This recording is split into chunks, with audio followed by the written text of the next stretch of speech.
Εξηγήστε μας με απλά λόγια τι ακριβώς σημαίνει παραγωγή βιοδίζελ από μικροφύκη. Το βιοδίζελ είναι ένα λάδι στην πραγματικότητα, το οποίο, το δίζελ, έτσι, το οποίο καίγεται στους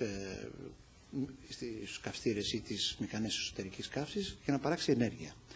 Αυτό το λάδι που χρησιμοποιούμε σήμερα είναι ορυκτό, το οποίο έχει προκύψει μέσα από διαδικασίες οι οποίες πήραν εκατομμύρια χρόνια και προήρθε από φυτική βιομάζα. Αυτό που ουσιαστικά γίνεται με τα βιοκαύσιμα σήμερα και έχει ξεκινήσει αρκετά χρόνια τώρα,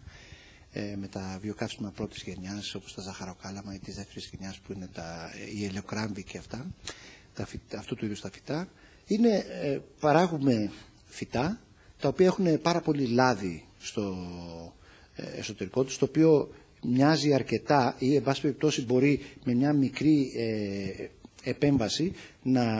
γίνει δίζελ ώστε να χρησιμοποιηθεί στους καυστήρες εσωτερικής καύσης τους. Τα μικροφύκη έχουν το εξής προσόν. Εκτός του ότι δεν παύουν να είναι φυτικοί οργανισμοί, πολύ μικροί βέβαια, είναι μονοκύτταροι οργανισμοί, πέρα από αυτό, το βασικό τους προσόν είναι ότι μπορεί να τα χρησιμοποιήσει κανείς με έναν τρόπο ο οποίος δεν θα ανταγωνίζεται την κλασική γεωργία. Γιατί η κλασική γεωργία έχει αυτή τη στιγμή μεγάλο επίπεδο ανταγωνισμού με τις καλλιέργειες, τις λεγόμενες καλλιέργειες για τα βιοκαύσιμα, διότι χρησιμοποιούν πάρα πολύ νερό, χρησιμοποιούν γη, καλλιεργείς, φυσικά χρησιμοποιούν πάρα πολλά λιπάσματα και βέβαια όσο ο πληθυσμός της γης αυξάνεται, τόσο πολύ αυξάνεται εκτός από την ενέργεια, αυξάνεται και η ανάγκη για τρόφιμα. Εμείς μπορούμε λοιπόν να χρησιμοποιήσουμε μικροφύκη, τα οποία από τον ορισμό τους τα φύκη ζουν σε υδρόβιο περιβάλλον, άρα μπορούμε να τα χρησιμοποιήσουμε μέσα σε υγρές καλλιέργειες, χωρίς να έχουμε ανάγκη δηλαδή από καλλιεργήσιμη γη. Μπορούμε σε δεύτερη φάση να χρησιμοποιήσουμε νερό το οποίο δεν είναι πόσιμο, δεν είναι γλυκό νερό που χρησιμοποιεί η αγροτική παραγωγή, όπως είναι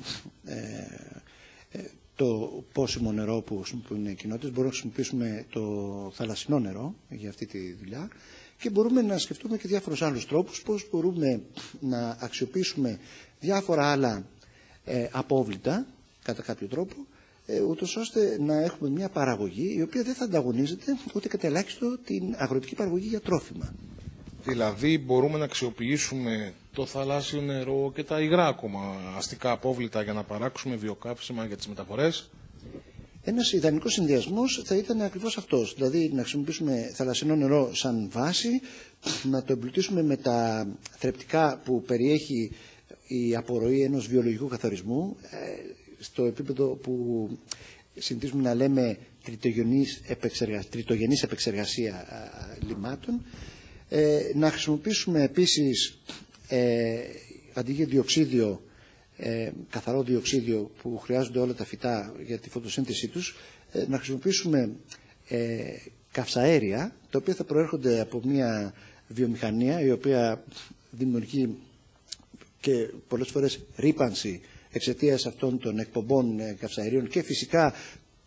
εντείνει και το πρόβλημα της παραγωγής αερίων του θερμοκηπίου, έχουν επίπτωση στο φαινόμενο της κλιματικής αλλαγής. Μπορούμε να το χρησιμοποιήσουμε λοιπόν αυτό στην καλλιέργεια αυτή την υγρή που συζητάμε για τα μικροφύκια και κατά αυτόν τον τρόπο μπορούμε να έχουμε μια ολική παρέμβαση παράγοντας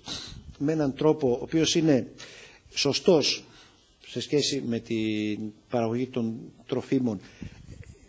ένας σωστός τρόπος παραγωγής καυσίμων και ταυτόχρονα να αξιοποιούμε και όλες τις πηγές ρύπανσης οι οποίες δημιουργούν άλλα προβλήματα τα οποία τα λύνουμε μέσα από αυτή την συνδυασμένη καλλιέργεια. Ευχαριστούμε πάρα πολύ.